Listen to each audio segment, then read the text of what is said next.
অজু করার সময় বেসিনে পা ধোয়া কি ঠিক? মুসলিম নবজাতকের নাম কি আরবি শব্দেই রাখতে হবে? বাংলায় নাম রাখলে কি গুনাহ হবে?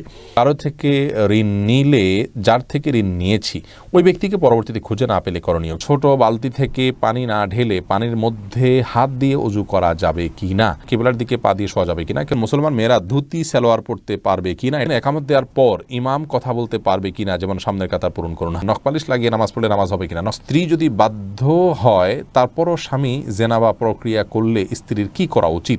গর্ভবতী অবস্থায় যদি হাতে মেহেদি দেয় তাহলে কি বাচ্চার শরীরে দাগ পড়ে? 3 পিস পরে নামাজ পড়ি, পা দেখা যায়, মোজা পড়ে নামাজ পড়লে কি হবে? সুদের টাকা দিয়ে তৈরি করা বাড়িতে আমল করলে আমল কি কবুল হবে? কোনো সাবালক নারী পুরুষ যদি ইচ্ছাকৃতভাবে বিয়ে না করে তবে নিজের নফসের সঠিক হেফাজতে রাখে তবে কি কোনো সমস্যা আছে? আফরিন জন আপনি জানতে চেয়েছেন, কোনো সাবালক নারী পুরুষ যদি ইচ্ছাকৃতভাবে বিয়ে না করে তবে নিজের নফসের সঠিক হেফাজতে রাখে তবে কি কোনো সমস্যা আছে? না, কোনো সমস্যা নেই। স্বাভাবিক অবস্থা বিয়ে করা সুন্নাহ, তিনি সুন্নাহ তরক করলেন। সমস্যা আছে বলতে এটুকু হতে পারে যে তিনি একটি ভালো কাজ করলেন না, তার আমলনামে একটা ভালো কাজের কমতি থাকলো। এই বিবাহ করে তারপরে আল্লাহ ইবাদতবন্দি করা, দিনদারিতা ধরে রাখার চেষ্টা করা, এটা হলো মূল নিয়ম, এটা হলো সুন্নাহ। তিনি যদি এটা না করেন তাহলে সেক্ষেত্রে কেমন যেন তিনি সুন্নাহ বিরোধী একটি কাজ করলেন, এটি অনুচিত। কিন্তু এর কারণে বড় কোনো অপরাধ হবে, গুনাহ হবে, বড় কোনো সমস্যা হবে, হারাম হবে, বিষয়টি এরকম না যদি তিনি নিজেকে নিয়ন্ত্রণ করতে পারেন। মুয়াজ ইনসান আপনি জানতে চেয়েছেন, সুদের টাকা দিয়ে তৈরি করা বাড়িতে আমল করলে আমল কি কবুল হবে? সুদের টাকা দিয়ে তৈরি করা বাড়িতে যদি আমল করেন তাহলে আমল কবুল হবে না, বিষয়টি কিন্তু সেরকম নয়। ধরুন সুদের টাকা দিয়ে আরেকজন বাড়ি করেছে, আপনি সেখানে আমল করেছেন, তো আপনার আমল কবুল হওয়ার সাথে ওইটার কোনো সম্পর্ক নেই। শিখা ইসলাম আপনি জানতেছেন, 3 পিস পরে নামাজ পড়ি, পা দেখা যায়, মোজা পড়ে নামাজ পড়লে কি হবে? পায়ের পাতা ঢাকতে হবে কিনা মেয়েদের নামাজের জন্য মধ্যে এটা নিয়ে মত পার্থক্য আছে। অনেক ওলামায়ে কেরাম এটাকে শর্ত করেছেন। আমি ব্যক্তিগতভাবে এই মতটা চাইতে যারা বলেন যে পায়ের পাতা, পাতা বলতে পায়ের পাতার তলের অংশ এটা ঢাকার শর্ত দিয়ে থাকেন, তাদের মতটাকে আমি সমর্থন করি না। পাতার উপরের অংশ, যেটা পাতার উপরের অংশ, সেটা ঢাকতে হবে কিনা অনেক ওলামায়ে কেরাম বলেছেন সেটা ঢাকতে হবে, অনেকে বলেছেন শুধু গিরার নিচ পর্যন্ত থাকলেই হবে কাপড়, পাতা না ঢাকলেও চলবে। তো দুই পক্ষের ওলামায়ে কেরামের দলিল রয়েছে। নিরাপদ হলো এমন কাপড় পরা যে কাপড়টা অনেক বেশি লম্বা হয়, যে পায়ের পাতার উপরের অংশ সহ ঢাকা পড়ে। তলা ঢাকার জন্য, মোজা পরার জন্য আলাদা করে কষ্ট করা বা কসরত করা এটা আবশ্যক নয়। ইনশাআল্লাহ বিদিনিল্লাহ নামাজ হয়ে যাবে যদি কেউ মোজা না পড়েন। লালপুরি আড়ি থেকে আপনি প্রশ্ন করেছেন, গর্ভবতী অবস্থায় যদি হাতে মেহেদি দেয় তাহলে কি বাচ্চার শরীরে দাগ পড়ে? একটু জানাবেন। বোন, এটি সম্পূর্ণ কুসংস্কারের জন্য একটি বিশ্বাস। আমাদের দেশে অনেকে এরকমটি মনে করে যে গর্ভবতী অবস্থায় যদি গর্ভবতী অবস্থায় যদি এরকম কোনো কিছু করা হয়, মেহেদি হাত দেওয়া হয়, তাহলে সেক্ষেত্রে বাচ্চার ক্ষতি হয়। এগুলো সম্পূর্ণ ভুয়া কথা, ভিত্তিহীন কথা। এগুলো বিশ্বাস করা ইমানের সাথে সঙ্গতিপূর্ণ নয়, শিরকে আসগার হয়ে যেতে পারে এই ধরনের বিশ্বাস। অতএব এই ধরনের বিশ্বাস আমাদের রাখা উচিত নয়। কোনো রকম ক্ষতি হবে না ইনশাআল্লাহ বিদিনিল্লাহ। নূর এআইডি থেকে আপনি জানতেছেন, আমার ওয়াইফ এখন গর্ভবতী, এই অবস্থায় সে সূর্যগ্রহণ এবং চন্দ্রগ্রহণ মানতে চায়। যেমন গ্রহণ শুরু হলে সে কাজ করে না, রান্না করে না, কোনো কিছু কাটবে না। আমার মতে এসব শিরক এবং হিন্দু সংস্কৃতি থেকে এসছে। এটা বলার পর সে বলে তারও এমনই ধারণা, কিন্তু সবাই করে তাই মনের শান্তির জন্য সেও করবে। দয়া করে বলবেন কোরআন হাদিস আলীকে বিষয় কোনো নির্দেশনা আছে কিনা। ভাইনুর, এটি সম্পূর্ণ কুসংস্কারের জন্য একটি বিশ্বাস। আপনার ওয়াইফকে আপনি বলবেন, জানাবেন যে এ ধরনের আচরণ তার ইমানের জন্য ক্ষতিকর। যে বিষয়ে আসলে কোনো আপাতদৃষ্টিতে ক্ষতি নেই সেটাকে ক্ষতিকর মনে করা, এটা আমাদের ইমানের সঙ্গে সঙ্গতিপূর্ণ নয়। তার মানে ওই বিষয়টার ভিতরে ক্ষতি করার বিশেষ কোনো প্রভাব বা ক্ষমতা আছে বলে আপনি মনে করছেন। শিরকে আসগরের দিকে এটি ধাবিত হওয়ার সম্ভাবনা রয়েছে। এবং সবাই করে দেখে আমাকে করতে হবে, সবাই অন্যায় করলে আমাকে অন্যায় করতে হবে, এটি তো কোনো যৌক্তিক কথা হতে পারে না। বিধায় তার এই অবস্থান সঠিক নয়। সূর্যগ্রহণ চন্দ্রগ্রহণের সময় গর্ভবতী মেয়েরা এটা করতে পারবে না, সেটাও করতে পারবে না, মাছ কাটতে পারবে না, কোনো কাজ করতে পারবে না। এগুলো সম্পূর্ণ কুসংস্কার, ইসলামের সাথে এগুলোর কোনো সম্পর্ক নেই। এমনি আমির আপনি জানতে চাচ্ছেন, স্ত্রী যদি বাধ্য হয় তারপরও স্বামী জেনাবা প্রক্রিয়া করলে স্ত্রীর কি করা উচিত? স্ত্রী যদি বাধ্য হয় তারপরেও যদি স্বামী জেনাবা পরকীয়া লিপ্ত হয় তাহলে এই স্বামী তো নিকৃষ্ট কাজে লিপ্ত, হারাম কাজে লিপ্ত। স্ত্রীর উচিত তাকে নসিহা করা, আল্লাহর ভয় দেখানো, কায়মনোবাক্যে এবং নিজের সবটুকু প্রচেষ্টা দিয়ে তাকে নসিহা করে সৎ পথে আনার জন্য চেষ্টা করা, ভালোবাসা দিয়ে বুঝিয়ে বিভিন্নভাবে কৌশলে। নিজে না পারলে অন্যদের সাহায্য নিয়ে যাদের কথা তিনি শুনবেন সে সমস্ত ব্যক্তিদের মাধ্যমে তাকে কাউন্সেলিং করিয়ে এবং তাকে মোটিভেশন করিয়ে তাকে সংশোধন করার চেষ্টা করা উচিত।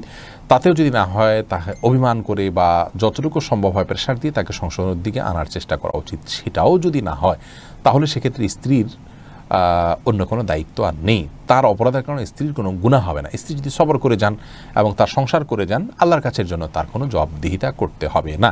এমনি ইফতিখার শুভ, আপনি জানতে চেয়েছেন নখপালিশ লাগিয়ে নামাজ পড়লে নামাজ হবে কিনা। নখপালিশ লাগিয়ে যদি আপনি অজু করেন তাহলে অজু হবে না, আর অজু না হলে নামাজ হবে না। অতএব বলতে পারেন নখপালিশ লাগিয়ে অজু করে নামাজ পড়লে নামাজ হবে না। কিন্তু যদি অজু অবস্থায় নখপালিশ লাগিয়ে আপনি নামাজ পড়েন অজু অবস্থায়, তাহলে ওই নামাজটা হবে। পরবর্তীতে আবার যখন নামাজের সময় হবে বা অজু ভাঙবে তখন আপনাকে নখপালিশ রিমুভ করে তারপরে অজু করতে হবে, অন্যথায় এটি জায়েজ হবে না। মা বোনরা মাসিকের দিনগুলোতে নেল পালিশ ইউজ করতে পারেন, কোনো অসুবিধা নেই, যেহেতু তখন নামাজের অপশন তাদের নাই। কিন্তু পরবর্তীতে আবার নামাজ যখন শুরু হবে তার আগে তাদেরকে সেটি রিমুভ করে নিয়ে তারপর উজু করে নামাজ পড়তে হবে। এমনি রেহানুর রহমান ভাই, আপনি জানতে চেয়েছেন একামত দেওয়ার পর ইমাম কথা বলতে পারবে কিনা, যেমন সামনের কাতার পূরণ করুন। হ্যাঁ, বলতে পারবেন, শুধু সেটা নয়, এটা সুন্নাহ। নবী আলাইহিস সালাম এবং বিভিন্ন হাদিস থেকে বর্ণিত হয়েছে নামাজের একামত দেওয়ার পর মুসল্লিদেরকে কাতার সোজা করুন, গায়ে গায়ে লাগিয়ে দাঁড়ান বা এই জাতীয় কথাগুলো বলা, এগুলো ভালো, এগুলো বলাতে কোনো অসুবিধা নেই। ফারজানা সুলতান, আপনি জানতেছেন কিবলার দিকে পা দিয়ে শোয়া যাবে কিনা। কিবলার দিকে পা দিয়ে শোয়ার ব্যাপারে কোনো হাদিসে নিষেধাজ্ঞা সরাসরি নাই। তারপরও ওইদিকে কেবলা রয়েছে, সেই জায়গা থেকে কেবলার প্রতি শ্রদ্ধার জায়গা থেকে কেউ যদি দিকে পা না দেন ভালো, কিন্তু এটাকে হারাম বলা বা নাজায়েজ বলা বা গুনাহের কারণ বলার কোনো সুযোগ নেই, যেহেতু কোন হাদিসে এই বিষয়ে কোনো নিষেধাজ্ঞা নেই। ফারিয়া এনামুল, আপনি জানতে চেয়েছেন ছোট বালতি থেকে পানি না ঢেলে পানির মধ্যে হাত দিয়ে উজু করা যাবে কি না।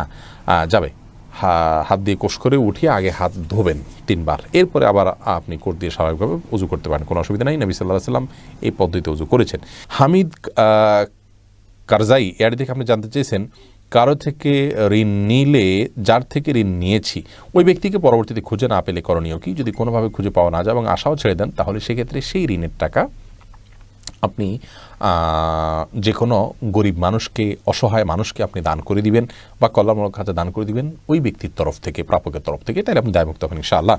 এমনি আমজাদ হোসেন জানতে চেয়েছেন হাত পায়ের নখ কাটার পর তাকে মাটির ভিতর গাঁটতে হবে। যেহেতু এটা মানুষের শরীরের অংশ, ময়লা আবর্জনা ফেলার জায়গায় না ফেলে এটাকে কোনো মাটিতে দাফন করলে সেটা উত্তম, ভালো কাজ, কিন্তু এটি ফরজ ওয়াজিবের মতো কোনো কাজ নয় যেটা না করলে গুনাহ হবে। উচিত, করতে পারলে ভালো হয়। ফাতিহা তাবাসসুম, আপনি জানতে চেয়েছেন মুসলিম নবজাতকের নাম কি আরবি শব্দেই রাখতে হবে, বাংলায় নাম রাখলে কি গুনাহ হবে।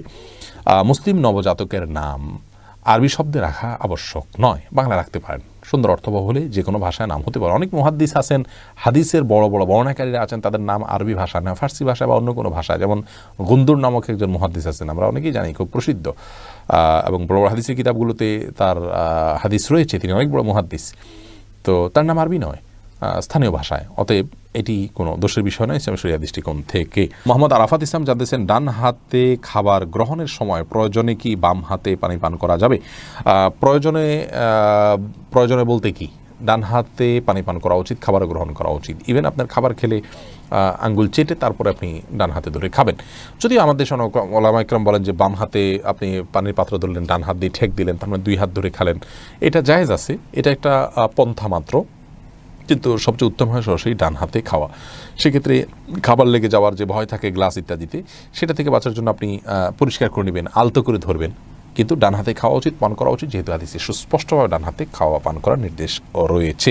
হাসিবুল হোসেন জানতে চেয়েছেন গোসল করার পর পুনরায় উজু করার প্রয়োজনীয়তা আছে কিনা। না, গোসল যদি সুন্নাহসম্মত করে থাকেন আলাদা উজু করার কোনো প্রয়োজন নয়। 2 হাতের কবজি ধুয়ে, কুলি করে, নাকে পানি দিয়ে, মুখ ধুয়ে, হাত ধুয়ে, মাথা মাসে করে তারপরে গোসল শেষ করে আসার পা ধুয়ে চলে আসবেন।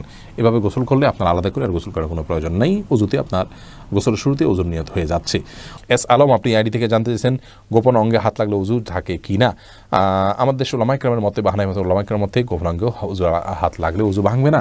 তবে আরবিন স্কলাররা, সৌদি আরবের ওলামা ইকরাম, তাদের মতে গোপন অঙ্গে হাত লাগলে উজু ভেঙে যাবে, যেহেতু আপনার একটি হাদিস রয়েছে যে মানমাসা যাকারাহু ফালিয়াতাওয়াদ্দা, এই জন্য তারা হাত লাগলে বলতে কাপড়ের উপর দিয়ে নয়, সরাসরি যদি কেউ স্পর্শ করে তারা ওটাকে ওযু ভঙ্গের কারণ হিসাবে উল্লেখ করেন। অতএব সেই জায়গা থেকে এটা ওযু ভঙ্গের কারণ তাদের মতে, আমাদের ওলামা ইকরামের মতে এটি ওযু ভঙ্গের কারণ। রাজা মুনির নিশান, আপনি জানতে চেয়েছেন ওযু করার সময় বেসিনে পা ধোয়া কি ঠিক। নিজের বাসা বাড়িতে অসুবিধা নেই, করতে পারেন, তবে আপনার রিস্ক মুক্ত হওয়াটা আর বিষয়ে মাথা রাখতে হবে।